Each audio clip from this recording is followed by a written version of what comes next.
አሁን የሚቀበረው ማይክሮቺፕስ ሰዎች ምንድነው ሐሳባቸው ዝንባሌያቸው ምንድነው ብሎ አይምሯቸውን ተቆጣጥሮ የፖለቲካ አቲቲዩዳቸውን አስቦ አውቆ ከዛ በኋላ ያስተዳደር ጎዳናቸውን ለመቅረዝና ሰውን ለመዘወር ነው። ይሄን ለመናገር ነው ርዕሱን የመረጥኩበት። ከዚህ መውጣት አለብን። ከዚህ ካልወጣን መኖር አንችልም። ከዚህ በኋላ በጣም ነው የሚያሳዝነው በእውነት ማለት ነው። በጣም ራስ ወዳድ ያደርጋል እና ከዚህ ለመውጣት መሻገር አለባችሁ። እንድንሻገር ተነሱ፣ ከዚህ እንነሳ። ሁሉን ጨብጦ አንድም ግን እጁ ላይ የሌለው ሰው ሆኖ ይቀራል ማለት ነው። ዓለም ሰዎችን የምትጎዳበት ዋናው መንገድ ምንድን ነው? ማባከን፣ በደንብ አድርጎ ማባከን ማለት ነው። ይሄ ሰው የሚያስበው በዚህ አይደለም፣ በነፍሱ ነው የሚያስበው። ግን ነፍስ ሐሳቧን የምታዘጋጅበት ቦታዋ ይሄ ነው። ሰው ሲያስብ ራሱን የሚያማውም ለዚያ ነው። ሐሳቧን የምታደራጅበት የምትቀምርበት ቦታዋ ይሄ ነው። የምታስበው ግን ነፍስ ናት። ከዚያ በኋላ እሷ ከወጣች በኋላ ቀፎ ማለት ነው። በነገራችን ላይ ምንም መነኮሳት የሚመነኩሱት ለምን እንደሆነ ታውቃላችሁ? ለብዙ ሰዎች የሚመስላቸው ጋብቻ አንፈልግም እኛ ጻድቃን ነን እኛ ቅዱሳን እንደዚህ የሚመስሉ፣ በፍጹም ጋብቻ ኃጢአት ነው። አልወጣንም እና ልብህን ስጠኝ ሲል ልብ በሉ፣ ልብህን ስጠኝ ሲል ውሳጣዊ አይምሮህን ስጠኝ፣ ሐሳብህን ለኔ አድርገው፣ ነፍስህን ለኔ አስረክብ ማለቱ ነው እግዚአብሔር። አሁን ግንባር ላይ 666 ብሎ የሚያጽፈው ለምን ይመስላችኋል? አይምሮህን ለኔ ምን በል ነው አስረክብ ማለት ነው። ምክንያቱም ሰው በጣም ብዙ እውቀት ሚዲያ ላይ ስለሚያገኝ ያንን እያየ ብዙ የማውቅ እየመሰለው ግን ምንም የማያውቅ ላለመስማትም የሚፈልግ ትውልድ፣ ሞት በእነዚህ ላይም ስልጣን የለውም ይላል። ክርስቶስን ተከትለው ልቡናቸውን ያነሱ ሰዎች ላይ በእነዚህ ላይ ሞት ስልጣን የለውም። አምልኮተ እግዚአብሔር ማለት ተግባርና ኢንቴንሽን ነው። እውነት ሐሰት ሐሳብ ነው። አሁን አንዳንድ ጊዜ እኔ አሁን ለእመቤታችን ብሰግድና ለእግዚአብሔር ብሰግድ፣ ለእመቤታችን ብሰግድና ለእግዚአብሔር ብሰግድ፣ ወይም እኒን አባታችን ጫማቸውን ብስማቸው፣ ለምሳሌ ጫማቸውን እጄ ብስማቸው፣ ይሄ ሰውዬ አባን ያመልካል ሊል ይችላል የሆነ ሞኝ ሰው ማለት ነው። እውነት ሐሰት ይላል። ኧረ ትላላችሁ እናንተ ትላላችሁ። አባን ነው የሚያመልከው፣ በቃ የአባ ገብረ ኪዳን አምላክ እኒ አባ ናቸው ልትሉኝ ነው ማለት ነው። ግን ስሰግድላቸው ውሳጣዊ ሐሳቤ ምን እያልኩ ነው? አባቴ ትልቅ አባት ነው ብዬ እያከበርኳቸው ነው ማለት ነው እንጂ አምላኬ እያልኳቸው ነው። ልብ ነው የሚወስነው ሁሉንም ነገር።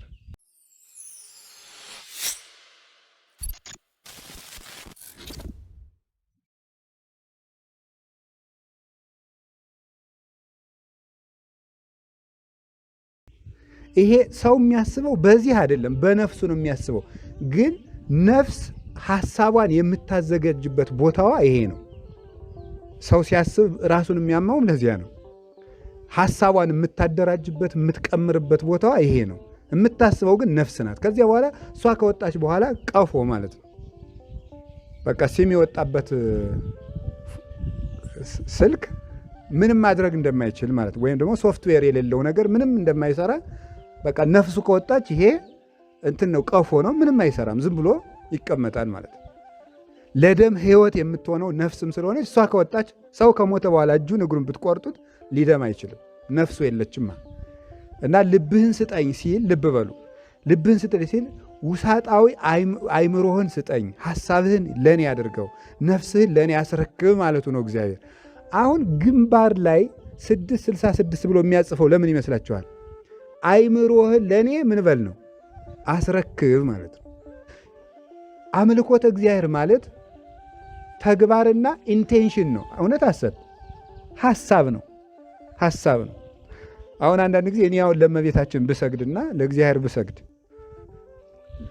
ለእመቤታችን ብሰግድና ለእግዚአብሔር ብሰግድ፣ ወይም እኒን አባታችን ጫማቸውን ብስማቸው፣ ለምሳሌ ጫማቸውን እጄ ብስማቸው፣ ይሄ ሰውዬ አባን ያመልካል ሊል ይችላል የሆነ ሞኝ ሰው ማለት ነው። እውነት ሐሰት ይላል። ኧረ ትላላችሁ እናንተ ትላላችሁ። አባን ነው የሚያመልከው፣ በቃ የአባ ገብረ ኪዳን አምላክ እኒ አባ ናቸው ልትሉኝ ነው ማለት ነው። ግን ስሰግድላቸው ውሳጣዊ ሐሳቤ ምን እያልኩ ነው?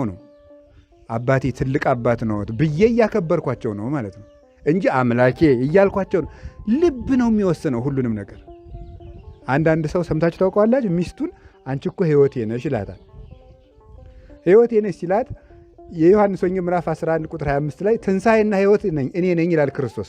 አሁን አንቺ ክርስቶስ ነሽ እያላት ነው እንዴ? በፍጹም አይደለም። እምታስቢልሽ ነሽ እያላት ነው ማለት ነው። በቃ እንድኖር የምታደርጊ ነሽ ማለቱ ነው። ስለዚህ የሚወሰነው በህሊና ከተማነት ነው የሚወሰነው እና እዚህ ላይ 666 የሚያስቀርጽበት ምክንያት አይምሮዬን አስረክብ ያለውን በለኝ ነው። ያን ይጠይቅና ፈቃደኛ ስትሆን እዚህ ላይ ትቀረጽ። ካልተቀረጽ መገበያየት አትችልም እንዲያትልም ብሎ ይቆጣጠርሃል ነው።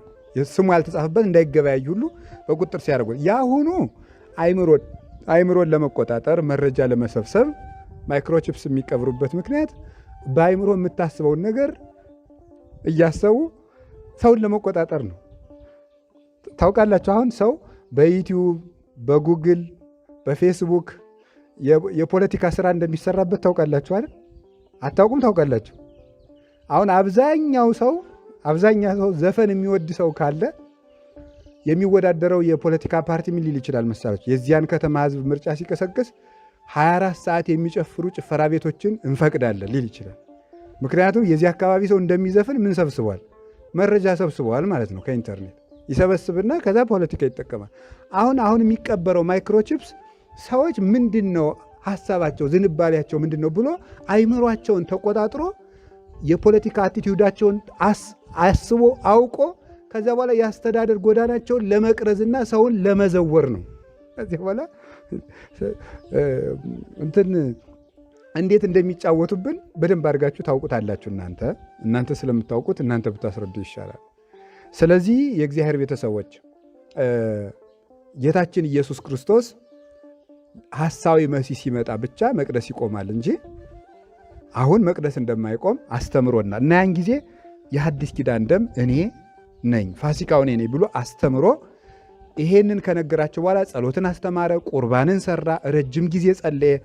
ይሄንን ከዮሐንስ ወንጌል ምዕራፍ 13 እስከ ምዕራፍ 17 ያለውን ሙሉውን የጸሎት ሐሙስ ዕለት ነው ያስተማረው። ስለ ፋሲካው ሐሙስ እየነገርኳቸው ነው። አሁን ፋሲካችን ኢየሱስ ክርስቶስ ነው።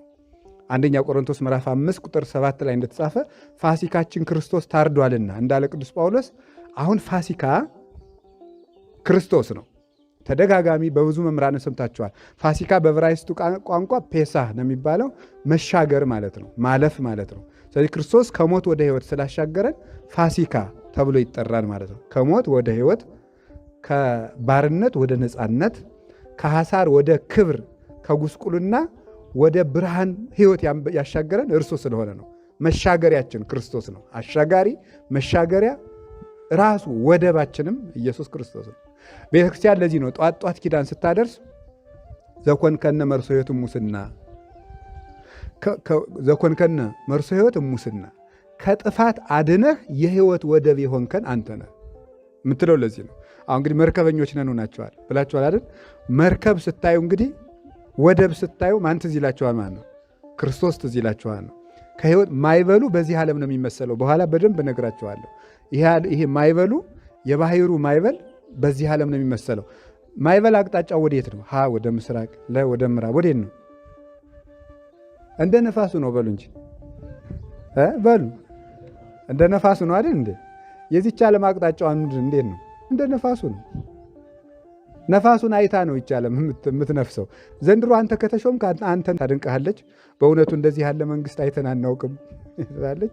የዛሬ 3 ዓመት ሌላ መንግስት ደግሞ ከመጣ ያኛው ሌባ ነበር፣ እንደዚህ ያለ በፀሐይ መንግስት መጥቶልን ደግሞ እንደ ነፋሱ ነው ይህች ዓለም ማለት ነው። እና ሞገዱ ይህንን ዓለም ነው። መረጋጋት የለም። በቃ ባይል መናወጽ ዓለም ውስጥ ሁከት የለም። የእናንተ ህይወት ራሱ እኮ አሁን ሁከት ነው። አሁን ሰው ሁከት ውስጥ ነው። በዚህ አሁን በመጣው በቴክኖሎጂ ዓለም በጣም ብዙ መተግበሪያዎች መጥተዋል አይደል? አፕሊኬሽንስ። ያ ሁሉ በየጊዜው ክሬት የሚደረግ ለምን ይመስላችኋል? ሰውን በደንብ ለማወክ እኮ ነው አይደለም? ነው መርካት አቅቶክ እኮ ነው። አሁን ዩቲዩብ ብቻ ይበቃ ነበር። ፌስቡክ፣ ከዛ ቲክቶክ፣ ኢንስታግራም፣ ሜሴንጀር፣ ቴሌግራም፣ ቫይበር ጨምሩ፣ ኢሞ፣ ከዛ ዋትሳፕ፣ ትዊተር፣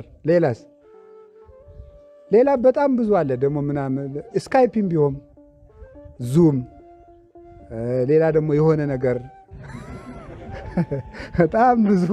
በጣም ብዙ ነገሮች ነው ያሉት ማለት ነው። እነዚህ ሁሉ ለምንድን ነው ክሬት የተደረጉት? ሰው እንደማይረካ በደንብ ታውቋል። ስለዚህ 10 ደቂቃ ቫይበር ላይ ትቆያለህ፣ 20 ደቂቃ ቴሌግራም ላይ ትቆያለህ፣ 30 ደቂቃ ዩቲዩብ ላይ ትቆያለህ፣ 5 ደቂቃ ጉግል ላይ ትቆያለህ፣ 15 ደቂቃ ፌስቡክ ላይ ትቆያለህ፣ 20 ደቂቃ ኢንስታግራም ትቆያለህ፣ 20 ደቂቃ ሜሴንጀር ላይ ትቆያለህ፣ 10 ደቂቃ ደግሞ ያው ቴሌግራም ትቆያለህ፣ 20 እናድርገው ደግሞ መልሰን ኢሞ ውስጥ ትቆያለህ። ይህ ሰውዬ እንዴት ያለ ጭንቅላት ነው ያለው? ከዚያ በኋላ ምንም ሀሳብ የለውም። ሁሉን አግብቶ ሁሉን ፈቶ ያድራል። በቃ እንደዚህ ነው ሀሳቡ ማለት ነው። ሁሉን ጨብጦ አንድም ግን እጁ ላይ የሌለው ሰው ሆኖ ይቀራል ማለት ነው። ዓለም ሰዎችን ልብ ብላችሁ ስሙ። ዓለም ሰዎችን የምትጎዳበት ዋናው መንገድ ምንድን ነው? ማባከን። እስኪ ማባከን ነው በሉ።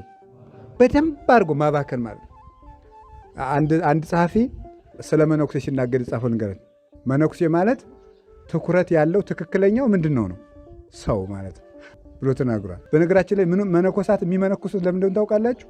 ለብዙ ሰዎች የሚመስላቸው ጋብቻ አንፈልግም እኛ ጻድቃን እኛ ቅዱሳን እንደዚህ የሚመስለው፣ በፍጹም ጋብቻ ኃጢአት ነው። አልወጣንም። ጋብቻ እንዲህ ቤተክርስቲያናችን ወርቅ ቤተክርስቲያን ያለች፣ እኛስ ጋብቻ ክቡር እንደሆነ ምን እንላለንም ነው እናውቃል። በዕለት በቅዳሴ ነው እንደዚህ የምትለው። በቅዳሴ በየሜዳውም አትድርም እንደዚሁ እየቀለደች። እንዲሁ ምን በቃ ክርስቶስ ባልን ይወክላል፣ ቤተ ክርስቲያን ደግሞ ሴቲቱ ትወክላለች። ማግባት እንደ ክርስቶስና እንደ ቤተ ክርስቲያን ሙሽርነት ነው ብላ በኤፌሶን 5 ላይ የምታስተምር ቤተ ክርስቲያን ናት።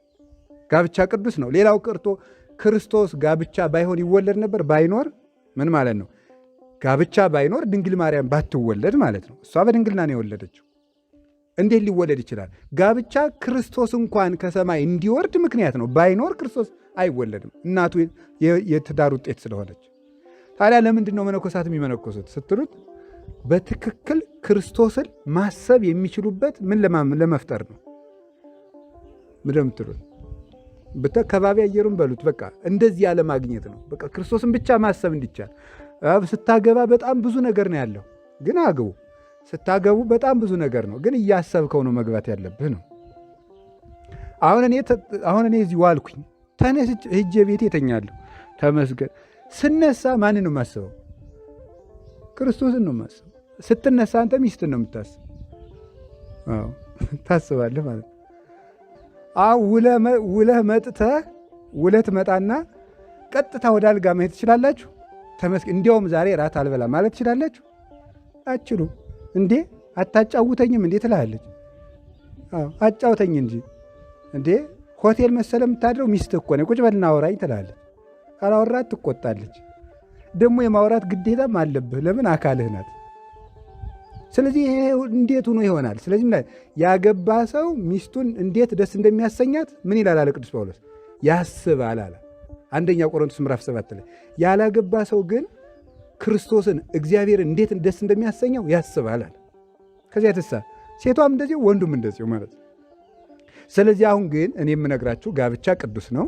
ክርስቶስ ባርኮታል፣ ቀድሶታል። ተገኝቶ ውሃውን ወይን አድርጎ ራሱ የባረከው ትልቅ የመንግሥተ ሰማያት በር ከምስጢራተ ቤተ ክርስቲያንም አንዱ ነው። ከሰባቱ ምስጢራተ ቤተ ክርስቲያን አንዱ ጋብቻ ነው። ያለ ቁርባን የማይፈጸውም ለዚህ ነው። ተጠምቀህ ሳትቆርብ እንደማትቀረው ሁሉ አግብተህ ሳትቆርብ አይሆንም ማለት ነው። ክርስቶስ የሌለበት ትዳር ምንድን ነው የሚባለው? ተራ አጥር ነው፣ ስብሰባ ነው። ክርስቶስ ያለበት ትዳር ነው ትዳር የሚሆነው። ግን የሆነ ሆኖ የምነግራችሁ ባላችሁበት ቦታም ሆነ የግድ መመንኮስ የለባችሁም። ሁሉም እንደተጠራበት ይኖር አይደል? ቅዱስ ጳውሎስ ሁሉ እንደተጠራ ይኖር ብሏል። ትዳር እግዚአብሔር በትዳር አገለግላለሁ ካላችሁ ግቡና ራሳችሁን ጠብቁ። ግን ስትኖሩ ከመባከን ተጠበቁ ነው። ምንም የማታፈሩበት ሜዳ ላይ አትሰማሩ። ምንም የማታፈሩበት ሜዳ ላይ አሁን በጣም አንድ ሰውዬ የተናገረው ነው። አሜሪካዊ ሰውዬ ነው እና አሜሪካ ደነቆረች ብሎ ነው ሰውዬው የሚናገረው። መጽሐፉን ነው ያነበብኩት። በጣም ትልቅ ሳይንቲስት ነው። አሜሪካ ደነቆረች እባካችሁ ተብሏት። ያደነቆራት ደግሞ ሶሻል ሚዲያ ነው ብሏል። ምክንያቱም ሰው በጣም ብዙ እውቀት ሚዲያ ላይ ስለሚያገኝ ያንን እያየ ብዙ የማውቅ እየመሰለው ግን ምንም የማያውቅ ላለመስማትም የሚፈልግ ትውልድ። ለምሳሌ ምንድን ነው የሚለው? እንደዚህ ታውቃለች ስለ ሰርች ላድርገው ነው የሚለው። አያውቅም፣ አያነብም። ሁሉን የማውቅ ይመስል ሁሉ እጁ ላይ ያለ ይመስለዋል። ነገር ግን ምንም የለው። ሌላው ቀርቶ ስልክ እንዴት ያለ ሱስ እንደሆነ ታውቃላችሁ አይደል? ለምሳሌ አሁን ሪከርድ ታደርጋላችሁ።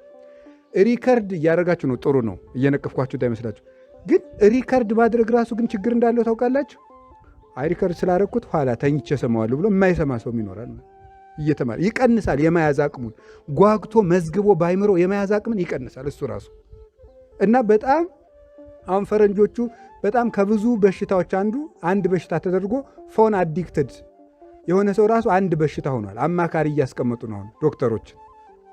እኔ አይቻለሁ ራሱ እንደ ብዙ ሀገር እንኳን አልሄድኩም። አንድ ቦታ ብቅ ብዬ ባስ ውስጥ ዝም ብሎ ሰው ኤርፎንና እዚህ ዝንጀሮ ነው የሚመስል ሰው ሁሉ እያደረገ ማለት ነው። ደህና አደራችሁ አይባልም። የኛ ሀገር ሰው እኮ ደህና አደራችሁ፣ ደህና ናችሁ፣ ልጁም ከብቱም ደህና ነው ብሎ ነው የሚል። ደህና አደራችሁ አይልም። ዝም ብሎ ዝንጀሮ እያለ የሚኖር በጣም ነው የሚያሳዝነው በእውነት ማለት ነው። በጣም ራስ ወዳድ ያደርጋል። እና ከዚህ ለመውጣት መሻገር አለባችሁ። እንድንሻገር ተነሱ ከዚህ እንነሳ በሉ። እንነሳ በሉ። ተነሱ ከዚህ እንሂድ በሉ። እስኪ ከዚህ ምን እንበል? ከየት ነው የምንሄደው? ከዚህ አሁን ካልኳችሁ ይህን ለመናገር ነው ርዕሱን የመረጥኩበት ምክንያት። ከዚህ መውጣት አለብን። ከዚህ ካልወጣን መኖር አንችልም። ከዚህ በኋላ ጌታችን ኢየሱስ ክርስቶስ የጸሎት ሐሙስ ዕለት ነው የነገራቸው። መጨረሻ ላይ ሁሉን ነገር አከናውኖ ሲጨርስ ይሁዳ ሰዎቹን ሰብስቦ ሊያስይዘው እየመጣ እንደሆነ አወቀ። ሲያውቅ ተነሱና ከዚህ እንሂድ፣ እስመ ይመጽእ መልአኩ ለዝንቱ ዓለም ወይረክብ ምንተኒ በላዕሌ፣ የዚህ ዓለም ገዥ ይመጣል በእኔ ላይ ምንም አያገኝም እና ተነሱ ከዚህ እንሂድ አለ። የዚህ ዓለም ገዥ ያለው ሰይጣንን ነው። ምንም አያገኝም ያለው ክርስቶስ እንዲሰቀል ምንም የኃጢአት ምክንያት የለበትም። በአንደበቱ ሐሰት የለበትም። በሰውነቱ ክፋት የለበትም። የምኞት ሐሳብ እንኳን የለበትም። ንጹሕ መስዋዕት ነው እሱ። ስለዚህ እንደዛ ስለሆነ በእኔ ላይ ምንም በደል አይገኝብኝም። እንሂድ ግን ከዚህ አለ። ልብ ብላችሁ ስሙ። እንሂድ ከዚህ እስመ በጻሕዘ ያገባን የሚያስይዘኝ መጥቷልና ይላል። ምን ታያላችሁ? አንደኛ ቸርነቱን ልብ ብላችሁ አስተውሉ። ቸርነቱ ምንድን ነው? ጌታ ይጸልይበት የነበረው የአትክልት ስፍራ ነው። ይሁዳ እንኳን ያንን እየፈለገ ጋሬጣ እንዲግደው፣ እንቅፋት እንዲመታው፣ እንዲሰቃይ አልፈልግም። ራሱ ወጥቶ ከግልጽ ቦታ ላይ ለመያዝ ነው። ሁለተኛ ደግሞ ሁሉን አዋቂ መሆኑን ለማመልከት ነው። አምላክ ነው እርሱ። ሰው የሆነ አምላክ ነው። ሰው የሆነ አምላክ ስለሆነ እንደ ሰውነቱ እየደከመ፣ እንደ ሰውነቱ እየጸለየ፣ እንደ ሰውነቱ እየፈራ እኛን ለማዳን ያደረገውን ይሁሉ ግን እንደ ጌትነቱ ደግሞ የተደረገን ነገር ማንም ሳይነግረው ያውቃል። ዮሐንስ ወንጌል ምዕራፍ 2 ቁጥር 33 ላይ እንደተጻፈ ኢይፈቅድ ይንግርዎ ግዕዞ ለሰብእ እስመ ለሊሁ የአምሮ ለሰብእ፣ የሰውን ፈቃዱን ሊነግሩት አይሻም እሱ ራሱ ሰውን ያውቃልና ተብሎ እንደተጻፈ ሳይመረምር ይሁዳ እንደመጣ አወቀ። እንደገና ደግሞ ሶስተኛ የሚሞተው በፈቃዱ እንጂ በግድ እንዳልሆነ ለማስረዳት ነው። ሰውን ለማዳን ስለመጣ በግድ ተጨንቆ፣ አሁን ሌሎች ሁሉ እገሌ ገሌ ማለት ምን አስፈለገ? ብዙ የእምነት ድርጅቶች ክርስቶስ በመስቀል ላይ ሆኖ ሲያዩት አቅም የሌለው መስሎ ነው የሚታያቸው። አቅም የሌለው በግድ አይሁድ አሰቃይተው የያዙትን እንዲህ ቀድሞ አሳይቶ አልነበረም? አላሳየም ወይ? አሳይቷል። ዮሐንስ ወንጌል ምዕራፍ 8 ላይ ተመልከቱ። አስተማራቸው። ምንድን ላይ አስተማራቸው? እናንተ የሰይጣን ልጆች ነው። ኧረ እኛ የእግዚአብሔር ልጅ ነን። የሰይጣን ልጆች ናቸው። እኛ አባታችን አብርሃም ነው፣ ሰይጣን አይደለም። እንዲህ አብርሃምማ ብትሆኑ አብርሃም እንደዚህ አላደረገ፣ እናንተ ግን ልትገሉ ትሻላችሁ አላቸው። አብርሃም አባታችሁ የኔን ቀን ሊያይ አላቸው። ተመልከቱ። 30 ዓመት ያልሞላ ሰውዬ ደግሞ አብርሃምን አየው ትላለ አሉት። ደግሞ ጭራሽ የባስ ብሎ ምን አላቸው? አብርሃም ሳይወለድ እኔ ያለሁ አላቸው። እንግዲህ ይውላችሁ በእውቀት አቅም የሌለው ሰው ማሸነፊያው ምንድን ነው? ዱላ። አንድ ፈላስፋ ምን ብሎ ተናግሮ መሰላችሁ? አንድን ሃይማኖት ብዬ ልቀበለው የምችለው ብሎ 8 መስፈርቶችን ያስቀምጣል። ከዚያ ውስጥ አንዱ ምንድን ነው ይላል። ያን 8 መስፈርት እየዘረዘርኩ ጊዜያችሁን አላጠፋም። ከዚያ 8 መስፈርት አንዱ ምንድን ነው ይላል? በጦርነት ያልተስፋፋ መሆን አለበት ይላል። ገብቷችኋል? ስለዚህ እምነቱ እውነት ሆኖ ሕሊናን አሸንፎ ሳይሆን ሰው ፈርቶ ነው ያመነ ማለት ነው። እንደዚያ ከሆነ እውነት አይደለም ማለት ነው። የተገለጠ እውነት አይደለም። ሰዎች የሃይማኖቱን ውሸትነት በሰይፍ ይጠብቁታል ማለት ነው። ክርስትና ግን እንደዚህ አይደለም። ለዚህ ነበር ጌታ ሐዋርያትን በትር እንዳትይዙ ያላቸው፣ ጫማም እንዳትይዙ፣ ስንቅ እንዳትይዙ ያላቸው ማቴዎስ 10 ላይ በጦርነት አስፋፉት እንዳይባል። ሐዋርያትን ራሱ 500 1000 ማድረግ ይችል ነበር።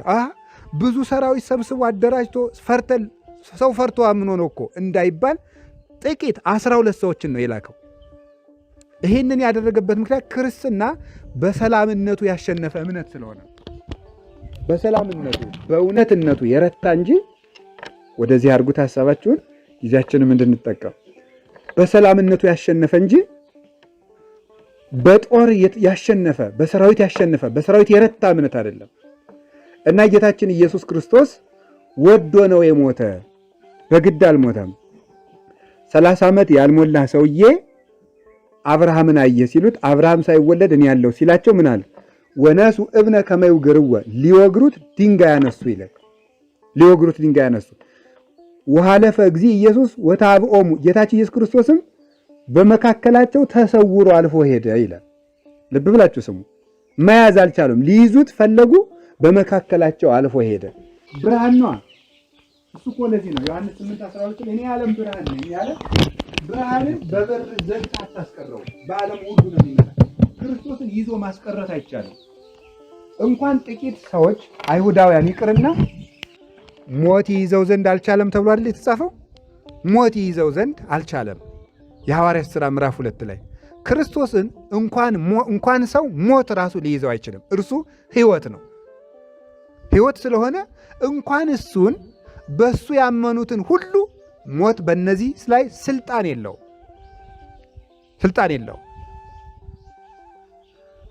የራዕየ ዮሐንስ ምዕራፍ 20 ላይ ቁጥር 14 ላይ እንደተጻፈ ብፁዕ ዘረከበ ክፍለ በትንሣኤ እንተ ትቀድም መጽያ፣ በመጀመሪያዊቱ ትንሣኤ ዕድል ያገኘው ሰው ንዑድ ክቡር ነው፣ ሞት በእነዚህ ላይም ስልጣን የለውም ይላል። ክርስቶስን ተከትለው ልቡናቸውን ያነሱ ሰዎች ላይ በእነዚህ ላይ ሞት ስልጣን የለው።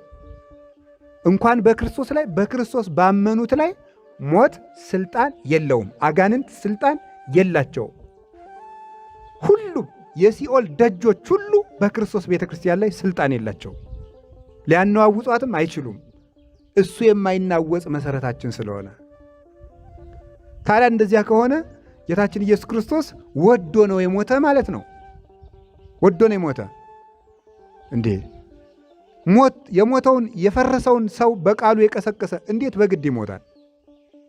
ባህር የፈራችው እሱ እንዴት በግድ ይሞታል? በባህር ላይ በእግሩ የተራመደ እንዴት ይሞታል? ነፋሳት የሚታዘዙት እሱ እንዴት በግድ ይሞታል? በጨርቁ ደውያት የሚፈሩት 12 ዓመት ደም ሲፈሳት የነበረችው ሴት የክርስቶስ እንኳን አካሉ ልብሱ ግርማ አለው። ልብሱ እንኳን ሞት የሚፈራው ነው። ልብሱን ነክታ ነው ያቺ ሴት ከነበረባት እርግማን የተለቀቀችው። ታዲያ እንዴት እሱ በግድ ሞተ ይባላል? ልጄ እጅህን ዘርጋ እያለ ሽባውን የተረተረ እርሱ እንዴት በግድ ይሞታል? 38 ዓመት የተኛን ሰው አልጋህን ተሸክመ ቁም ያለ እሱን ሞት እንዴት ሊይዘው ይችላል? 30 ዓመት የኖረውን ሰውዬ ማዳን አንድ ነገር ነው። 30 ዓመት ተኝቶ የኖረ ሰው ደግሞ የብረት አልጋ ተሸክሞ መቆም መቻል ደግሞ ሌላ ነገር ነው። በሽተኛ በአንዴ እንደዳነ በሽታው እንደለቀቀው ሸክም መሸከም ይችላል? ለመቆም እንኳን ተደግፎ ነው። ይሄን ያደረገ እርሱ እንዴት በግድ ይሞታል? ለደቀ መዛሙርቱ ስጋን የሚገሉትን አትፍሩ፣ ነገር ግን ነፍስን ከስጋ ከለየ በኋላ ስጋንም ነፍስንም በገሃነም መቅጣት የሚቻለውን እርሱን ፍሩ ብሎ የተናገረ ለእኛ ሕይወትን ትንሣኤን በተስፋ የሰጠን እሱ እንዴት በግድ ሞተ ይባላል? አልሞተ። ስለዚህ ክርስቶስ ተነሱ እንሂድ የሚያስይዘኝ ተቃርቧል ሲል ወዶ ፈልጎ እንደሞተ ለማስረዳት ነው። በፈቃዱ ነው የሞተ። ሞተ በፈቃዱ ሞተ። ዘተውህበ በፈቃዱ ለሕማም በፈቃዱ ወዶ ለሕማም ለሞት ተላልፎ የተሰጠ እሱ ነው። ሞተ ከመ ይሕዮሙ ለምውታን ሙታንን ያድናቸው ዘንድ ሞተ። ሞተ ከመ ይስዓሮ ለሞት ሞትን ይሽረው ዘንድ ሞተ ተብሎ የተነገረለት ኢየሱስ ክርስቶስ ነው። ስለዚህ ከዚህ እንሂድ ተነሱ ያለ ሁሉን አዋቂነቱን ወዶ መሞቱን ለማስረዳት ፍቅሩን ርኅራኄውን ለመግለጥ ከዚህ ተነሱ እንሂድ አላቸው። ከቃሉ ጋር ናቸው አይደል? እግዚአብሔር ከሁላችን ጋር ይሁን። ዮሐንስ ወንጌል ምዕራፍ 10 ቁጥር 17 ላይም ሥጋዬን ነፍሴን ከሥጋዬ ራሴ ልለያት ስልጣን አለኝ፣ ብጉህ ሊታንብራይ ወሲማ መልሼም አዋህድጄ ላስነሳት ስልጣን አለኝ፣ አልቦ ዘይሃይደንያ እምድዬ ነፍሴን ከእጄ ሊነጥቃት የሚችል ከቶ ማንም የለም ብሎ ተናግሯል። ስለዚህ ክርስቶስ ወዶ ነው የሞተው። ሳያውቅ አይደለም የሞተው። አይሁድ ተሳስተው አይደለም የሰቀሉት። ተሳስተው አይደለም የሰቀሉት ማለት በትክክል ለይተውት አውቀውት ነው የሰቀሉት።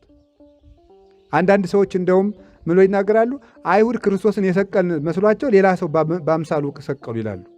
በፍጹም በማያሳስት ምልክት ነግሮቸው እኔ የምስመው ነው ክርስቶስ ብሎ ተናግሮ እሱ ደግሞ እንደማይሸሽ አስቀድሞ ናሁን አርግ ኢየሩሳሌም ወይይዝዎ ለጓለ እመሕያው ወይሰቅልዎ ወአመሳልስት ዕለት ይትነሣ፣ እነሆ ወደ ኢየሩሳሌም እንወጣለን፣ የሰው ልጅንም ይይዙታል፣ ይሰቅሉታል፣ በሦስተኛው ቀን ይነሳል ብሎ ራሱ ተናግሯል።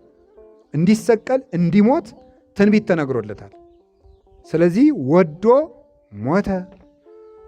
የእሱ ሞትም ለእኛን ሕይወት ይሰጠን ዘንድ እና እንደዚህ ሲል ምን ማለቱ ነው? ከዚያ በኋላ ዓርብ ተሰቀለ። ከዚያ ተመልከቱ፣ ዮሐንስ ወንጌል ምዕራፍ 16 ቁጥር 33 ላይ ስትደርሱ ምን ይላል? ጽኑዕን ከስማነ ሞይክዎ ለዓለም፣ እኔ ዓለምን አሸንፌዋለሁና ጽኑ ይላል። አይዟችሁ እኔ ዓለምን አሸንፌዋለሁ ይላል። ልብ በሉ፣ ክርስቶስ እየሞተ እንዴት ዓለምን አሸንፌዋለሁ ይላል? መሞቱ ራሱ ማሸነፍ ስለነበረ ነው። እኔ ዓለምን አሸንፌዋለሁ ብሎ ተናገረ። ዮሐንስ ወንጌል ምዕራፍ 17 ላይ ደግሞ ስትናገሩ ወዛቲ ይእቲ ሕይወት ዘላለም ከማያምሩከ ኪያከ ለከ ዘበአማን አምላክ ባሕቲትከ ወለዘፈነውኮ ኢየሱስ ክርስቶስ ወልድከ። የዘላለም ሕይወት ይችናት እውነተኛ አምላክ የምትሆን አንተን ያውቁ ዘንድ የላከውን ኢየሱስ ክርስቶስንም ያውቁ ዘንድ የዘላለም ሕይወት ይችናት